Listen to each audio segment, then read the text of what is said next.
well done on the win. Amazing, 987. How do you feel about that? Good. It's a good run. To perform in this crowd is lovely, even though the rain is heavy. But to perform in this condition and running 9.8, and I am the only person that run under 10 seconds again in this condition, showing that I have something special coming up for Tokyo. How are you able to clear your mind, focus, and just focus and run a 9.87 race in these conditions? How do you do that? It's quite easy because I actually have a coach that does show me all the stuff that has been done in track and field, because he coached the greatest man alive, Usain Bolt, and the greatest athlete and the fastest athlete. So with me being up along his side, teach me a lot of knowledge and to showcase my talent as his knowledge and the field. And you were talking about Usain Bolt, so now I'll talk about him as well a little bit. So do you have a regular contact with Usain, and how does he inspire you to get better?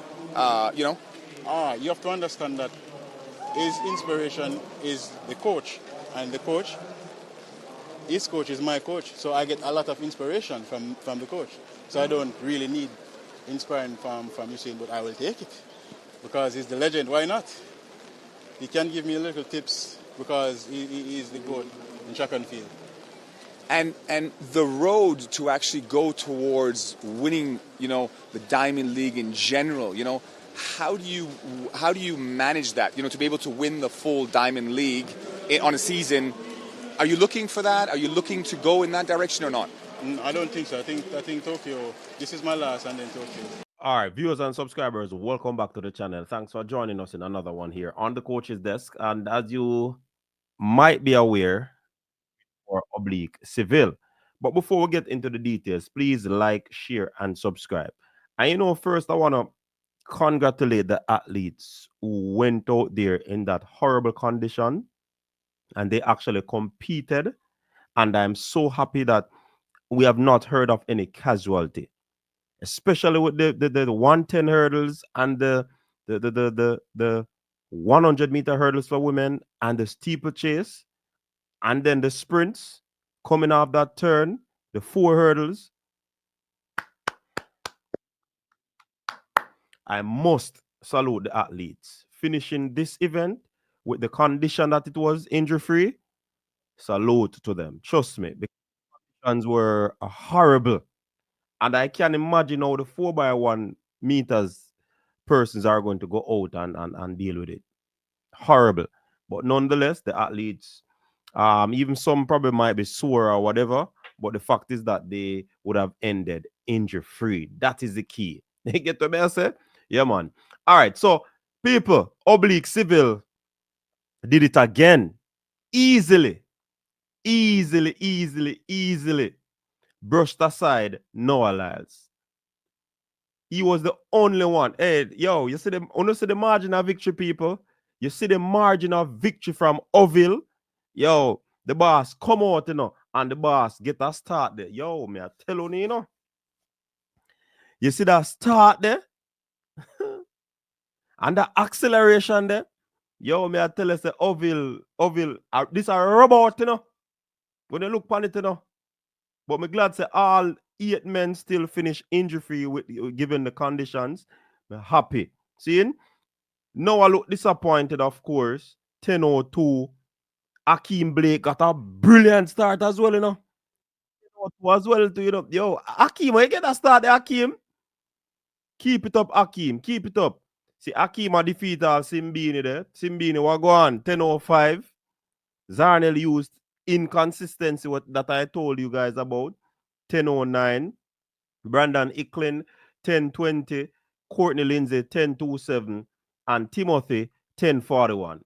Massive run there from Oblique Seville. He did not get the what you call it?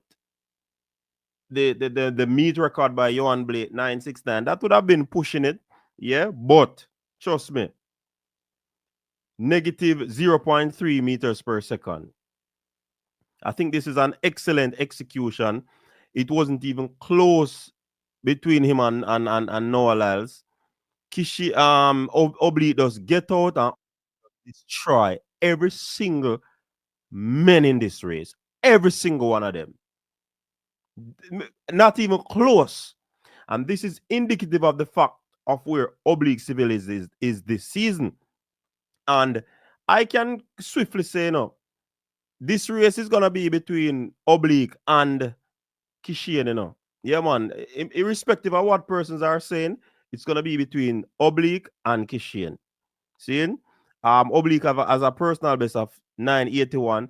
Certainly, we believe that he can go 9.7 and Kishian can go 9.6. So we think it's gonna be between the two Jamaicans, and they're gonna battle it out for gold and silver. You see, Oblique, boy, I mean, I tell you, man, Oblique just is a phenomenal starter, finisher, all of the whole works. You get what I say? Oblique, Oblique is able to get 1.8 at the start, first 10 meters. These are the split times compared to Noah 1.87. Akeem Blake was the fast 1.86, right? The 20 meter 2.91, 2.90. Akeem still leading Noah 3.03. 30 meters 3.84 by Seville. Lyles 3.97. Akeem still a lead again 3.84. 40 meters 4.71. Oblique 4.85. 4.72. That's when Oblique got into his transition and start to get away from the pack. 5.57. Noah 5.71. Oblique is right. Akeem is right there again. 5.59. 60 meters. Oblique 6.41. That is when Noah start get into him in him running now. 6.56. But Akeem is still there. 6.46. Right? So Oblique is still leading there by a distance at 60 meters. 70 meter, 7.26. Noah 7.41. Akeem again 7.32. Still there. 80 meters, 8.12. Oblique Seville. Akeem right there again, 8.20. What's his name? Noah Lyles, 8.27. Father Ibe. Akeem, 9.10. 9.13 for Father Ibe and 8.98 for Oblique Seville. And when we look on this, the similarities between this and Kishane is very, very close, for Oblique Seville, Yeah, man, this is very, very close. I like this chart that they put up, and it goes to show that, like I said earlier, it's gonna be a race between Kishane and Oblique Seville. But this is a massive run from, this is a massive statement. Everybody know the potential of Oblique Seville. We know that he can do it. A lot of persons don't believe in his talent. The naysayers, they believe that, Seville are going to disappoint the civilians. This year, I think it's going to be different. On a mark my word, this year, it's going to be different. You get what I say? Yeah, man, a different thing this year. Let's jump over and talk about some other events. The 100-meter hurdles for women. The 100-meter hurdles for women. I believe this girl Nadine Visa. Remember, I'm telling folks, that this girl could have beat Masai in the last race, However, it was because she hit a hurdle. The conditions was horrible again. I'm happy to the ladies, were able to finish the race injury free. She clocked 12.45. The wind reading was negative 0.5 meters per second. Masai Russell, 12.53. Kambunji, 12.54. Akira Nugent, 12.57. She was finishing strong. Toby Amazon, 12.82.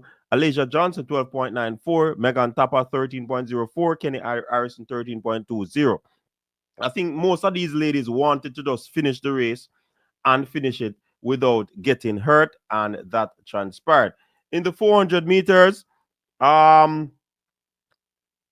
Henrietta Agar, she defeated Claver Ohms Salwa. I tell you, but again, I believe that the conditions, the athletes were just, playing it safe. Henrietta, she clocked 50.09, Claver 50.18, Isabel Whittaker 50.63, Alexis Holmes 50.73, Nassar 51.08, Natalia 51.19, Britton Wilson 51.69, Shade Williams 53.05. So I think most of these athletes were playing it safe, if you ask me. In the men's 110-meter hurdles, Cordell Tinch ensured that the public and the fans around the world know that he did a sub 13 some time ago earlier in the season, and he's back again in um that place 12.98, positive 0.3 meters per second. Jamal Britt was second, 13.13. Trey Cunningham 13.19. Lorenzo Simonelli, sorry, 13.21. Just 13.25. Jason 13.28. Dylan 13.30. And Enrique Opis 13.33. And again, it was just a rainy day. It was just one of those days.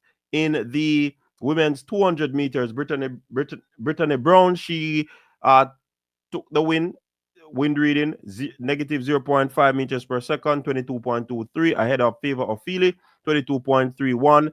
Talo, big run from Talo, 22.37, a season best. Paulino, 22.43.